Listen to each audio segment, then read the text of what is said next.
What I do think is that when you go on oral steroids, it's very important to take some inositol, choline, and TUDCA to help with fatty acid transport and bile acid synthesis, bile acid excretion, and, well, eat some freaking fiber in your diet to bind up those fibers and toxins, or to bind up the bile acid and the toxins, because otherwise you get enterohepatic recirculation, and all the toxins that you're just excreting, you just reabsorb. So let's move over to oral steroids. I mean, that's always been touted as very damaging to the liver. Now, we see that scientifically, especially with halotestin, Superdrol. I think all the case reports on Superdrol have shown a liver failure or liver injury. In many of these case reports, people are also drinking and taking other pro-hormones. So it's case reports, you can't really take too much about it. But I remember when I did the Superdrol deep dive, every single case report showed liver problems. Yeah. And in halotestin, it's a case. With Anadrol, it seems to be less likely, even though I thought halotestin was safe for women and kids. Yeah, allegedly. Oh, shit. I didn't see his liver enzymes go up in a halotestin only cycle. Yeah, okay. Good luck with that. Some of the orals are, of course, less invasive than others, but then dose and duration and what else you're doing, like Proviron. I mean, it's not really anabolic. It lowers SHBG, but it also doesn't really seem to affect liver enzymes. That's where the methyl group is. Yeah, exactly. Primo acetate, it has to do with the methyl group. The lower down the methyl is on the carbon chain, the less toxic it is, right? As you move up, it tends to become more toxic, or the more methyls you add. Right? Yeah, what was that compound that is like trimethyl, trinolone? All those are like very toxic. And that's why primo acetate and Proviron aren't particularly liver toxic, but they have huge phase 1 metabolism. So they're just, right, you lose a huge portion. Yeah, you lose a lot. Yeah. And that brings us to the injectable orals. Now, the only ones that are really work are injectable Anadrol and injectable YK11. YK11 injectable Winstrol. didn't.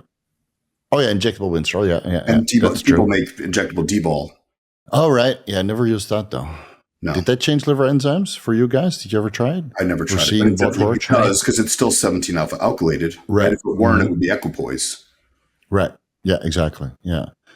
Yeah. So with YK11, it had no effect on my liver enzymes after 6 weeks of 30 milligrams per day. That's the only injectable oral that had no effect on my liver enzymes. But it does when it's orally, when it's absorbed orally. I think also not. Interesting. Oh, well, that would make sense, because why would it become more liver toxic if you inject it, if it's not to begin? Yeah. Right, exactly. Right? The problem is, like, Winstrol is the same drug. You're just changing where it's being administered. It's not going to change the fact that it's still toxic.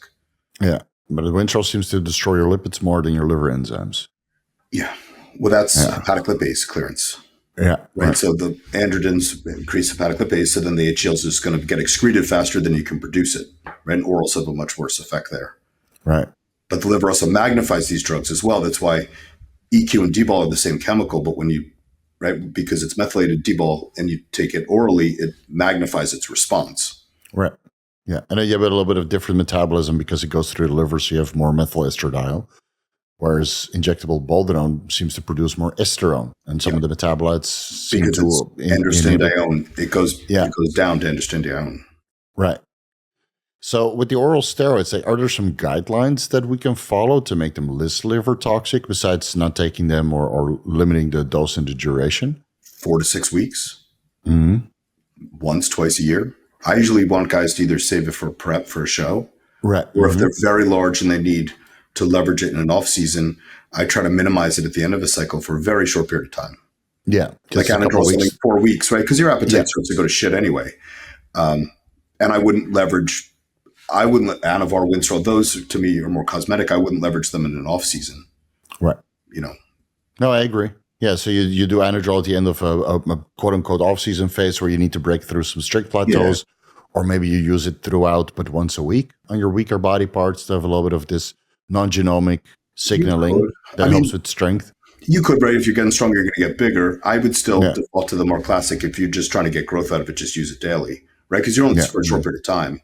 Versus, as a pre-workout, I know that's really common now, right? And we talked about why Anavar and Winstrol work that way as well. right? Because those two specifically commit the 3 amino acids for creatine production to creatine, right? So they ramp up strength immediately and through non-genomic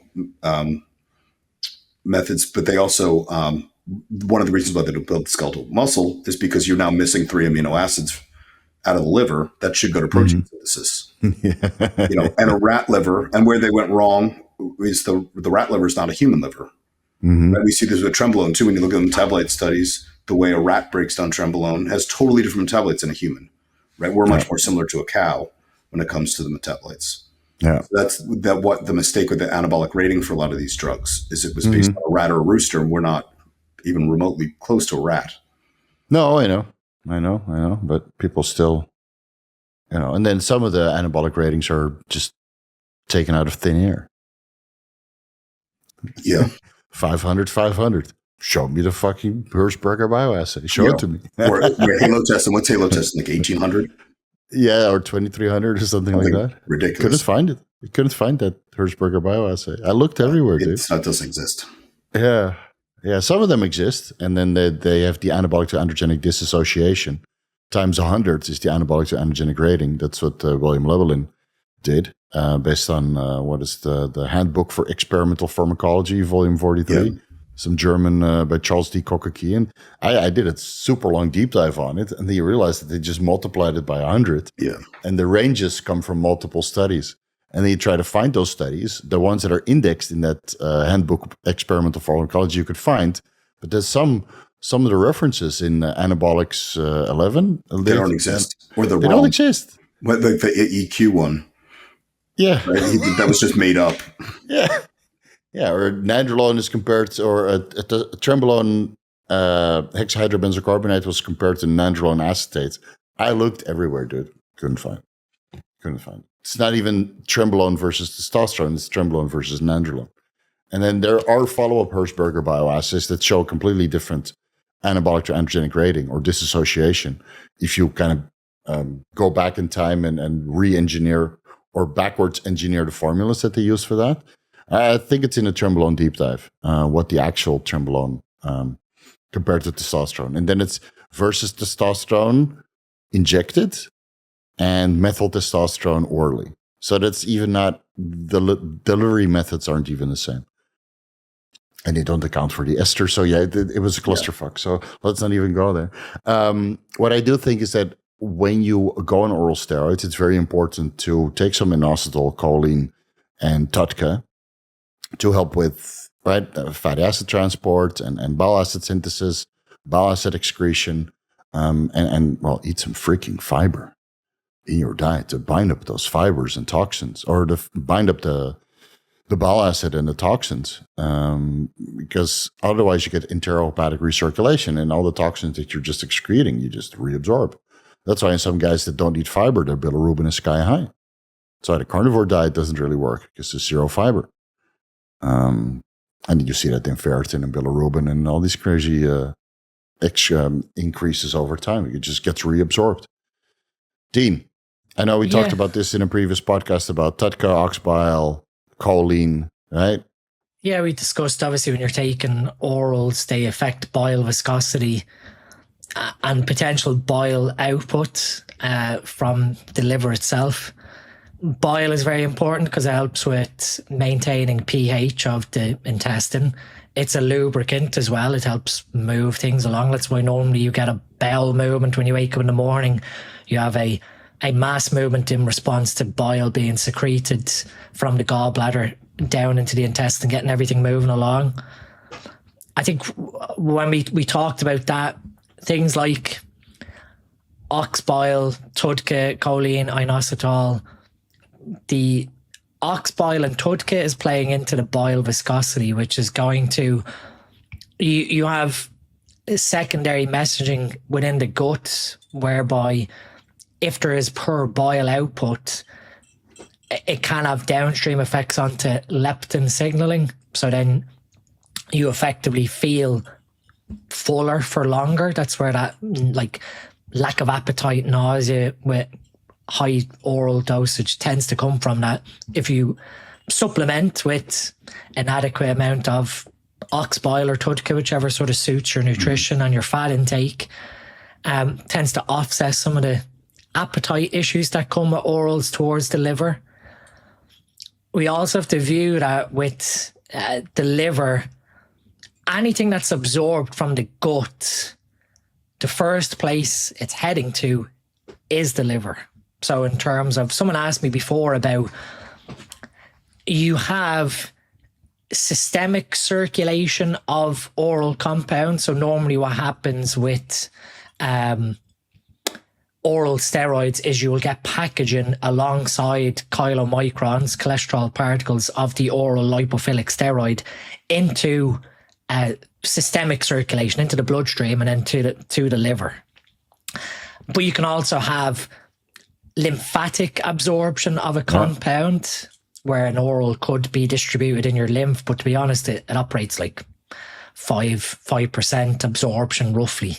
I think it's a little bit more if you inject the lymphatic absorption compared to oral absorption, because the lymphatic system is, of course, activated by movement, and it's basically on the outside of your body. Whereas if you take oral steroids through the portal vein, you absorb everything through the liver, and then it might end up in the lymphatic system a little bit later on. So someone asked me about figuring out different ways of improving absorption, like fat intake, which is where some people do suggest taking fat alongside an oral to improve that chylomicron delivery of the drug across the membrane of the gut. But why I'm saying that is, if our bile health isn't optimal, you could be at risk then of dysbiosis, of imbalance in the commensal bacteria.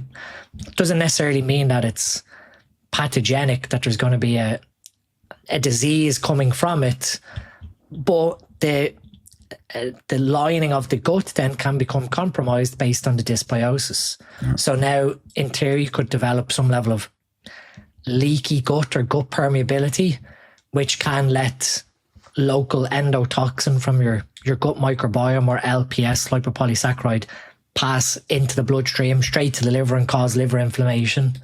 And that obviously can affect your liver enzymes and your cholesterol. That a good marker towards gut related liver inflammation to speak is ferritin. Ferritin is the stored form of iron inside your tissue, mainly inside your liver.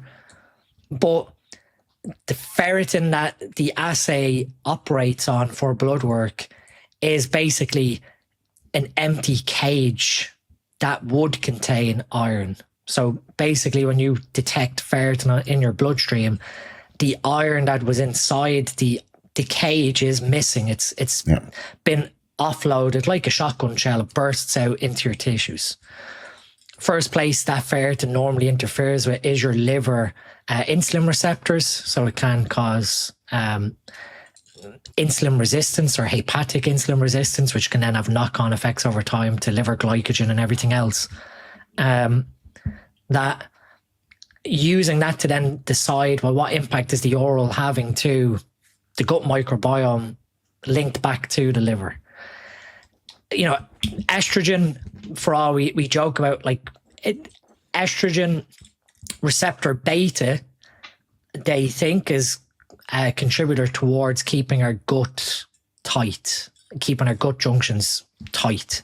So in theory, that balance of when you're using an oral androgen, if you're not producing enough estrogen to fulfill that estrogen beta interaction in the gut, you could be creating some level of leaky gut junctions, which then opens up the liver to inflammation. So there's a load of things here that, is there human data there? No, this is all biochemistry based thinking, but the biggest impact orals will have, in my view, is towards upsetting. Obviously, demethylation at the liver is what creates the liver inflammation, but it's the downstream effects on bile health, bile flow, bile viscosity, which then impacts your gut microbiome, which then can feed into inflammation into the body silently